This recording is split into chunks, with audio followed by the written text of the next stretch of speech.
asked the courteous thing to ask, but I'll be honest, the next couple minutes are just going to be on me. So let's just get into it. So my name's Kelechi. Woo! Yeah!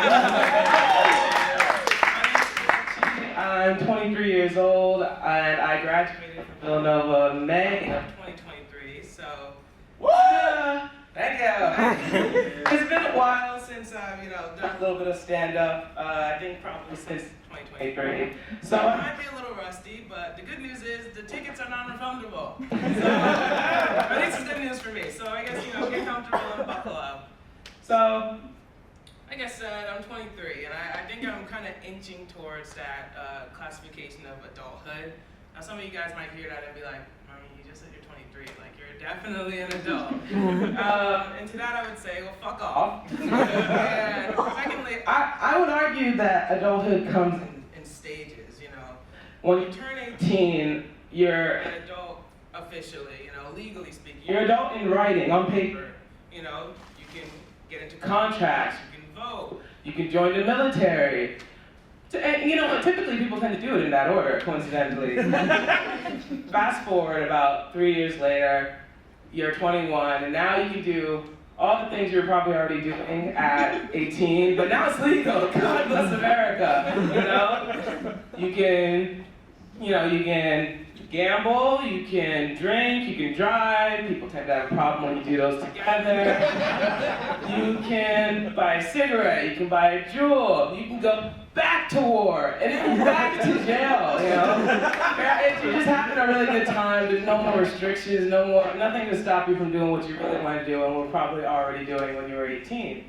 Now, obviously, like I said, I'm 23, and so I'm a little past that, I'm a little slightly past that newly able to drink age and kind of inching a little closer towards that legitimate adult. Now, what is this term, legitimate adult, that I keep throwing around? The Merriam-Webster dictionary describes legitimate adult, and no one take out their phones and check this, just to take my word on this. Defines a legitimate adult as somebody who is no longer, living with their family, pretty financially independent.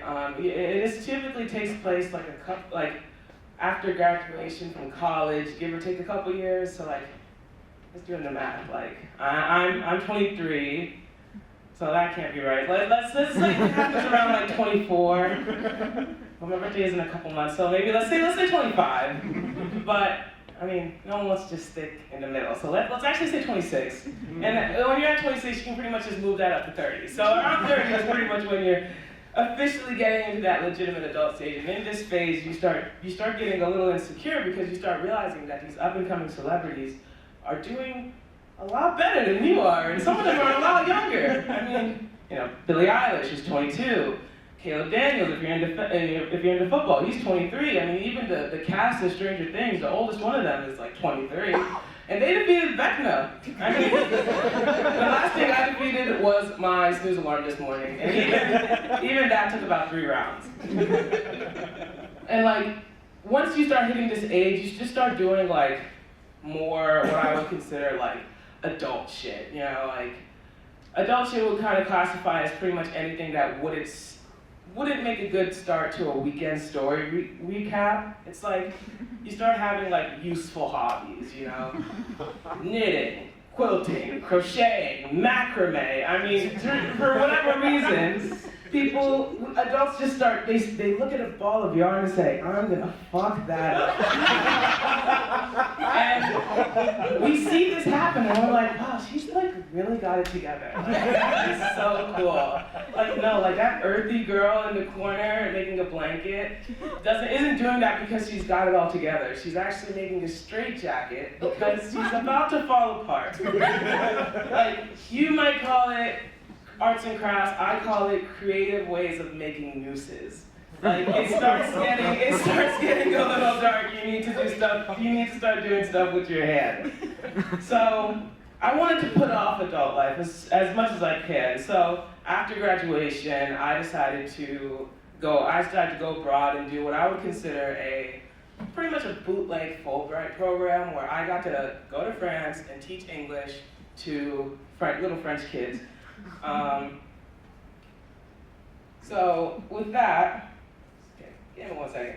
Now that I could sit here and I could brag about all the places I went, you know, but I won't do that. I mean, what? Paris, Barcelona, Dublin. I mean, there's no point in really getting too caught up in it. Lisbon, Amsterdam, Brussels, Milano. It's just Turkey too, gotcha. Who's counting? Who's counting? But I feel like I want to brought to escape real life, but there was one thing that I couldn't escape, in that no matter where you go in this world, there will always be an asshole.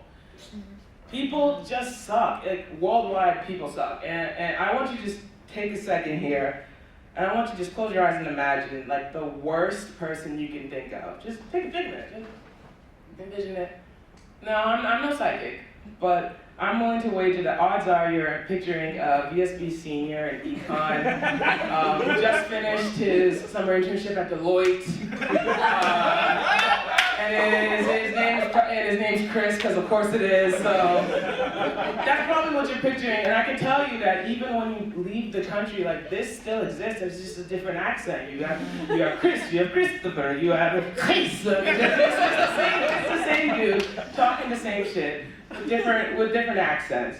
So one thing that I really made me come to a realization with this was that when I went to London, because I went abroad, I don't know if you guys were able to pick up on that. So when I was abroad, one of the places I went to was London, and because I'm a basic bitch, one of the first places I went to was Buckingham Palace. I'm standing there, feeling like Kate Middleton in the summer. I mean, it was so and all of a sudden, I hear this irritating voice. It felt like a gnat like flying too close to your ear. I wasn't sure what was going on. Turns out his name was Nate. Yeah, and so he was actually talking to some woman who obviously didn't want to hear this, but when does that ever stop, guys? And I just talking to her, Queen Elizabeth didn't even live here most of the time. Like, I mean, like these aren't even as good as like the real medieval castles. By the way, like this is coming from like a white man with an Oregon sweatshirt, like, and he's calling it tourist bait when he's literally a tourist. Like, as if I can, and the medieval castles he's referring to are something he saw in like season 6 of Game of Thrones. Like it's not even accurate. But I'm sure the monarchy's open to suggestions if you want to like slide on in there. His name's whatever. And it made me realize, I was actually a finance major back in the day. I know, crazy. So I was trained to deal with annoying white men. I did it for 4 years. I was prepared to do that. But you know what's worse? You know what's worse than a man who won't shut up? A child. Like I said, I went to France to be a teacher, and like for context, this wasn't completely out of left field. I did have a French minor, so do I like kids? No. But do I speak French? Oui. Does that make me better than a lot of you guys? Yeah. So I'll give it to them. The kids in France were a lot more like well-behaved and more mature. So it made my job a little easier, but also kind of hard because the maturity was kind of part of the problem. The kids would be able to pick up on what you said, and if they thought it was something inappropriate, they would run with it. There's a saying in France, because I went abroad. Did I mention that? I was abroad. So in France, they have this nickname for children. They say loulou. Doesn't really matter what it actually means, but it's dangerously close to the French word for wolves, which is loup.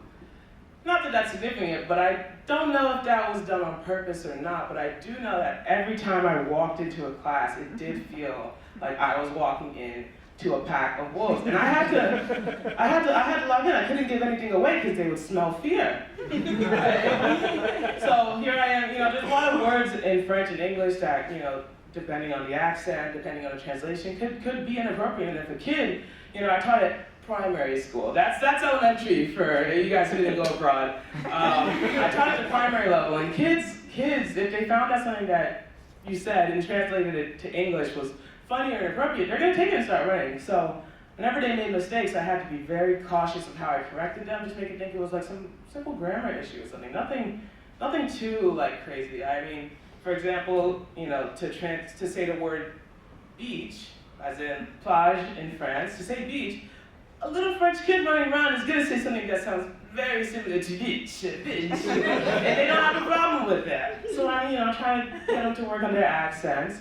There's another word. The word for seal in France is fuck, which sounds dangerously close to the word duck. And I don't fuck with ducks, so I couldn't let that happen. And there were some times where kids, they might have saw something on TV and they decided, I know this. I didn't know a couple words, I didn't know a couple phrases, so they wanted to come up to Kelechi and, you know, use it. I had a kid run up to me, give me a big old hug. He said, "You are very fat." Now the word he meant to use, or at least I think, was fun. So was I gonna sit here and let this fucking wolf call me fat? No. But I couldn't let him know that he had just kind of insulted me. So I had to be very stern about it. But I would say, like I said, all in all, they were decent. You know, it came with their bumps, but just in general, it served as like really, really, really good birth control. Like, there is nothing like it. And these are coming from objectively like adult acting kids. I mean, I was on the tram once when I was abroad in France. I was on the tram once and I saw a kid. He couldn't be older than like 8 or 9, and he was hitting a vape. And it was his mother's. His mom was sitting right next to him. And that's not even a joke. That's a true story. And that's just the norm in France. I mean, the kids, Europe really, the kids pretty much come out the womb with a glass of Pinot and wine. It's just another day.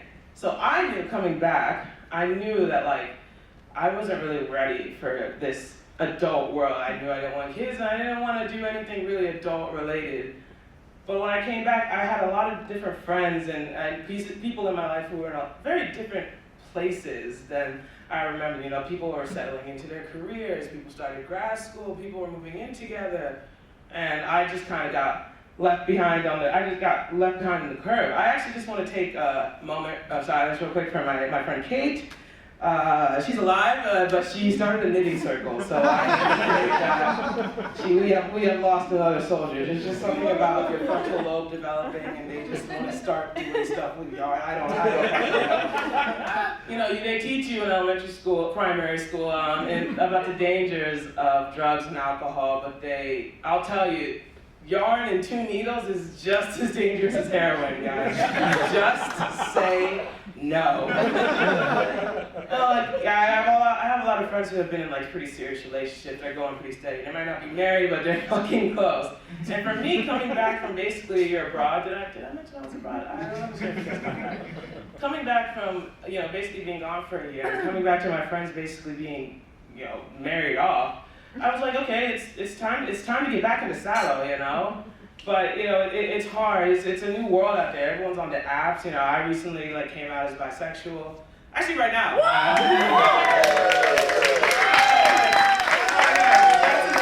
That's a joke. Can you imagine? I don't even know you people, but people know. I appreciate the support.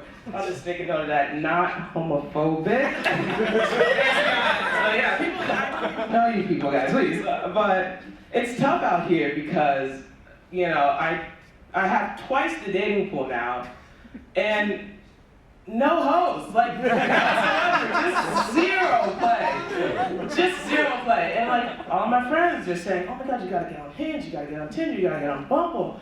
And I figured, you know what, I'm just not an app person, you know, I gotta meet someone organically or whatever the fuck that means. You know, but you know, softball season's not for a couple more months. I've been walking around Home Depot like a lost puppy for weeks, and nothing has worked whatsoever.